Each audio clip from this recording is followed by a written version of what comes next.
जय मसीह की। परमेश्वर का अनुग्रह आप सबके साथ हो। आज परमेश्वर का वचन हम सबके लिए ये है। परमेश्वर आज अपने वचन के द्वारा हम सबसे बोलना और बातचीत करना चाहता है। और परमेश्वर का वचन कहता है यशायाह उसका 43 उसका 4 में कि मेरी दृष्टि में तो अनमोल और प्रतिष्ठित ठहरा है।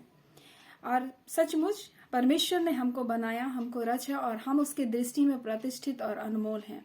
संसार की दृष्टि में हम क्या हैं क्या नहीं ये पता नहीं, लेकिन जिसने हमें रचा, हमें बनाया है, वो परमेश्वर आज हमसे कहता है कि हम उसकी दृष्टि में अनमोल और प्रतिष्ठित हैं।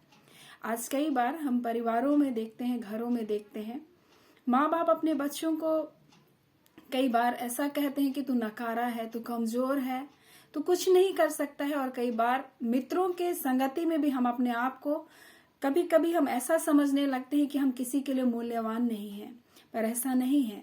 परमेश्वर की नजरों में हम क्या हैं, हमारा सृजनहार हमारे पिता की नजरों में हम कैसे हैं, ये मायने रखता है। आज हमें संसार क्या बोल रहा है या संसार के लोग हमें क्या बोल रहे हैं, ये हमारे लिए मायने नहीं है। लेकिन हमारा परमेश्वर जो हमें बनाया है वो हमसे कहता है कि तू मेरी दृष्टि में प्रतिष्ठित है और अनमोल है। सचमुच हम परमेश्वर की नजरों में अनमोल लोग हैं। कई बार मनुष्य अपने आप को कमजोर समझ लेता है, निराश हो जाता है, हताश हो जाता है और अपने जीवन को इन्हीं शब्दों के कारण वो खत्म कर देता है। हम लोग सभी को अल्बर्ट आइंस्टाइन के बारे में जानते हैं, जिसके उसके शिक्षक ने उसको मंदबुद्धि करार दिया, उसको स्कूल से निकाल दिया। लेकिन वो एक माँ का शब्द था अपने बेटे के लिए कि वो बच्चा होशियार है, तुम्हारे शिक्षक ने ऐसा कहा तुम्हारे बारे में। जबकि वो बच्चा 4 साल तक बोल भी नहीं पाता था और 4 साल के बाद वो पहला वाक्य बोला। और हम देखते हैं कि उसके जीवन को जब हम लोग देखते हैं तो हम देखते हैं कि उसकी माँ के वो शब्द थे जो उस बच्चे को इस सदी का सबसे बुद्धिमान व्यक्ति बना दिया। आज हमारे शब्द मनुष्य के जीवन को तोड़ देते हैं या उसे खत्म कर देते हैं। कई बार मनुष्य सोचने लग जाता है कि मैं बहुत कमजोर हूँ, बहुत दुर्बल हूँ, अब मुझसे कुछ भी नहीं हो सकता है। लेकिन हमारा सृजनहार परमेश्वर जिसने हमको बनाया वो हमसे कहता है कि तू मेरी दृष्टि में क्या है, अनमोल और प्रतिष्ठित ठहरा और मैं तुझसे प्रेम रखता हूँ। कितना अद्भुत बात है, वो परमेश्वर हमसे प्रेम रखता है। आज हम प्रेम पाने के लिए या उपेक्षा को पाने के लिए लोगों के पास जाते हैं। हम बहुत सारे अच्छे काम को लोगों के लिए करते हैं, हम सहायता को भी करते हैं। लेकिन कई बार हम अपने जीवन में ये देखते हैं कि लोग हमें नकार देते हैं या हमारे निंदा करते हुए हम उन्हें पाते हैं और ऐसा करके हम अपने हृदय को क्या कर लेते हैं, तोड़ लेते हैं।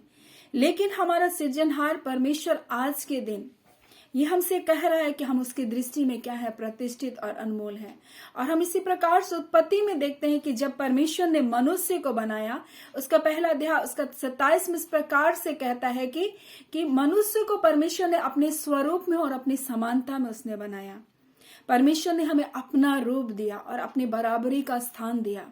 तो हमको यह सोचना है कि हम कितने मूल्यवान हैं या हमारा जीवन कितना कीमती है।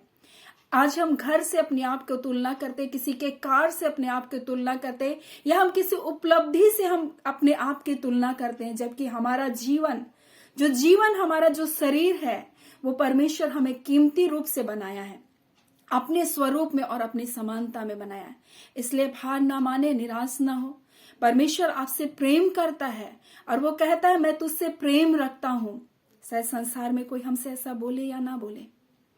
हम लोग कई बार माता पिता भी अपने बच्चों को उस तरह से नहीं उत्साहित करते हैं और उनका हृदय उनसे टूट जाता है। कई बार मित्र उन्हें उत्साहित नहीं करते, उनका मजाक उड़ाते हैं और ऐसा करके लोग अपने जीवन को क्या कर दे रहे हैं, नाश कर दे रहे हैं। लेकिन हमारा परमेश्वर जिसका वचन सच्चा है, जो अपने वादे से, अपने वाक्य से, अपने वचन से कभी भी नहीं मुकरता है, वो सच्चा परमेश्वर जिसने आपको और हमको बनाया, वो हमसे कहता है कि मेरी दृष्टि में तू अनमोल है। आप और हम परमेश्वर की दृष्टि में अनमोल है। किसी की दृष्टि में क्या है, इससे अपने जीवन को मत आकिए। लेकिन आपका परमेश्वर की दृष्टि में आप अनमोल है, जिसने आपको बनाया है, जिसने आपको रचा है। आप उसकी दृष्टि में प्रतिष्ठित हैं। आपको लोग शायद तुच्छ जान रहे होंगे, आपको शायद लोग निकृष्ट जान रहे होंगे, लेकिन आप परमेश्वर की दृष्टि में प्रतिष्ठित हैं और वो आपसे प्रेम करता है, कहता है। आज इस वचन के द्वारा परमेश्वर आपको बहुत आयत से आशीष दे। और अगर आप इस वचन के द्वारा आशीष पाए हैं तो इसको लोगों तक शेयर करें, ताकि जो लोग निरुत्साहित है वो अपने पिता की आवाज को सुन सके और जान सके कि उनका जीवन भी कीमती है। Thank you.